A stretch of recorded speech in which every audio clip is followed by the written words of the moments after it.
acreditando que neste momento já estarão a ver a minha apresentação, mas que essencialmente é apenas aqui para deixar algumas notas de alguns pontos que realmente considero importante deixar focados ao longo desta sessão. E gostava de começar por aquilo que realmente é o mais básico e para garantir que nós estamos todos alinhados naquilo que são também os conceitos que nos trouxeram até ao momento atual. E começando então pelo conceito de desenvolvimento sustentável. Na década de 80, o então secretário-geral das Nações Unidas pediu à senhora Brundtland, a primeira-ministra norueguesa, que desenvolvesse um relatório sobre ambiente e sustentabilidade.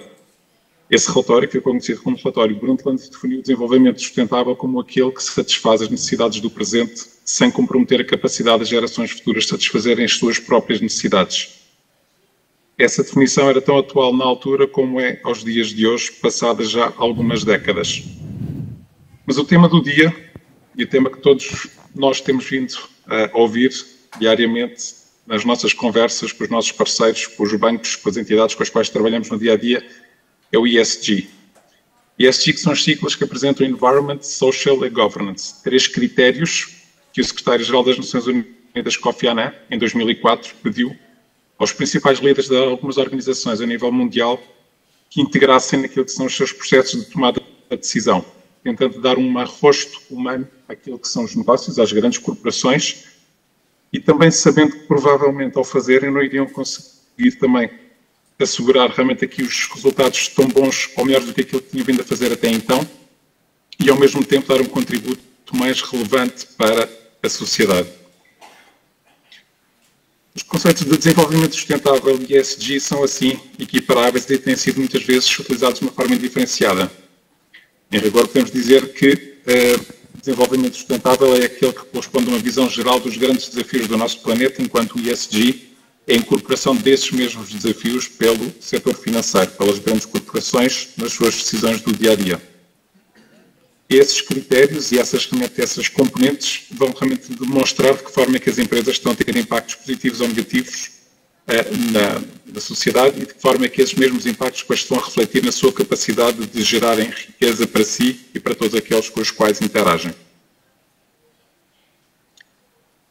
Outro conceito que não queria deixar de falar aqui hoje, mais do que um conceito, uma iniciativa, a Agenda 2030 das Nações Unidas, que foi adotada em 2015 por todos os 193 Estados-membros, algo que muito poucas iniciativas conseguiram fazer até hoje, realmente este consenso mundial sobre um determinado tema. É um plano de ação de 15 anos para alcançarmos o desenvolvimento sustentável e que visa transformar o mundo em nome dos povos e do planeta, não deixando ninguém para trás. Estes 17 ODS são suportados por um conjunto de 169 metas que ajudam a concretizar cada um dos mesmos de uma forma muito clara, muito objetiva, em primeiro lugar para os governos, mas também para as diferentes organizações que podem e devem dar o seu contributo para o cumprimento destes 17 objetivos que nos comprometem a todos.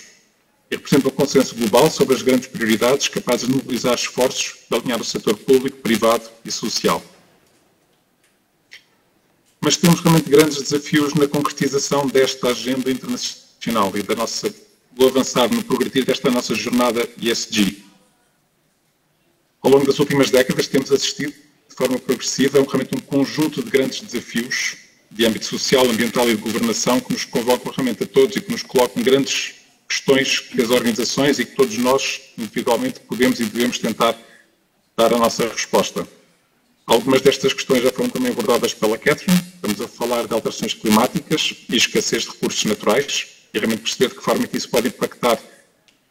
os recursos dos quais todos nós dependemos. A aceleração da urbanização, que obviamente poderá ter um maior reflexo em alguns países, mas que também realmente coloca aqui grandes desafios para conseguirmos gerir uma população cada vez mais concentrada no menor espaço territorial. As alterações no poder económico global, aqui com alterações que depois nós temos vindo a assistir ao longo dos últimos anos com o surgimento de outras grandes potências e aqui alguma alteração daquilo que era a ordem à qual estávamos habituados, novas tendências demográficas e sociais e também, acima de tudo, muita evolução tecnológica, que por um lado realmente nos vai trazer outras ferramentas, mas também nos coloca aqui um enorme desafio na educação das novas gerações para poder tirar o melhor partido das mesmas. sabendo que questões como a inteligência artificial realmente poderão ser aqui um salto qualitativo fundamental, mas também gerar aqui uma fonte de incerteza e a razão pela qual tem vindo a ser legislado, e até recentemente nos Estados Unidos tivemos aqui algumas restrições,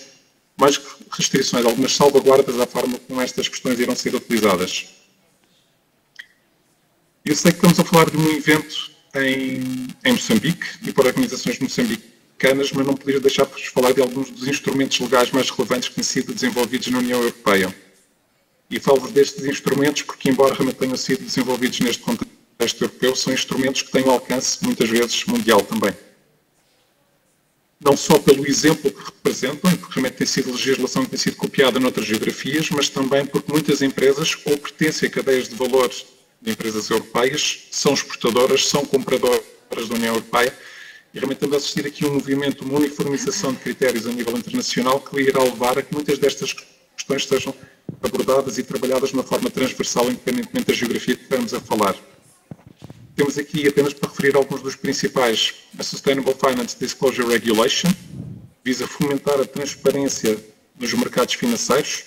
de forma a que realmente percebemos como é que os investidores estão a incorporar os riscos de sustentabilidade e os impactos adversos nas suas decisões. Temos o regulamento da taxonomia verde, que visa, sobretudo, uniformizar e definir aqui quais é que são os critérios para podermos considerar que uma atividade é efetivamente sustentável. E, mais uma vez, aqui é algo que tem vindo a ter reflexo noutras geografias. Temos depois a Corporate Sustainability Reporting Directive, que tem vindo a alterar a forma como as organizações devem fazer aquilo que é o seu relato de sustentabilidade, aumentando a transparência e dando a conhecer tudo aquilo que são os seus impactos, positivos e negativos, ao longo da cadeia de valor. E precisamente estamos a falar de cadeia de valor e, mais uma vez, para demonstrar de que forma é que estas questões estão todas elas interligadas, independentemente das geografias que tivermos a considerar, temos a Corporate Sustainability Due Diligence Directive. Vai alargar a responsabilidade das organizações a toda a sua cadeia de valor. Não basta uma empresa saber que dentro daquilo que são as suas fronteiras, daquilo que é a sua fábrica, daquilo que são os seus espaços, os direitos humanos e outras questões são salvaguardadas, mas é importante perceber tudo aquilo que está a acontecer ao longo da cadeia de valor, e para isso vai ter que instalar uns mecanismos de due diligence para perceber de que forma é que está a impactar e como é que se pode relacionar da melhor forma possível com outras organizações. Temos também outras fontes de pressão para trabalhar as temáticas ESG. Falamos também das expectativas dos investidores, das próprias instituições financeiras, que vão ter elas também que reportar ao abrigo da SFDR, e, portanto, vão precisar de informação dos seus clientes. Temos a pressão de parceiros de negócio. Nós temos tido já a oportunidade de trabalhar com algumas empresas que, sendo fornecedoras de indústria, por exemplo, automóvel, independentemente da geografia onde se encontram ou da dimensão que possam ter, vão ter realmente que seguir um conjunto de critérios ESG, caso queiram manter estas relações comerciais com estas grandes empresas. Temos requisitos específicos da indústria,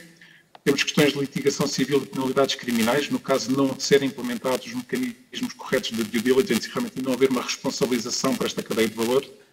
Temos também aquilo que é a pressão da sociedade civil e dos colaboradores das organizações.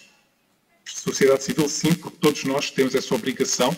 temos o direito e também temos a obrigação de pressionar as grandes organizações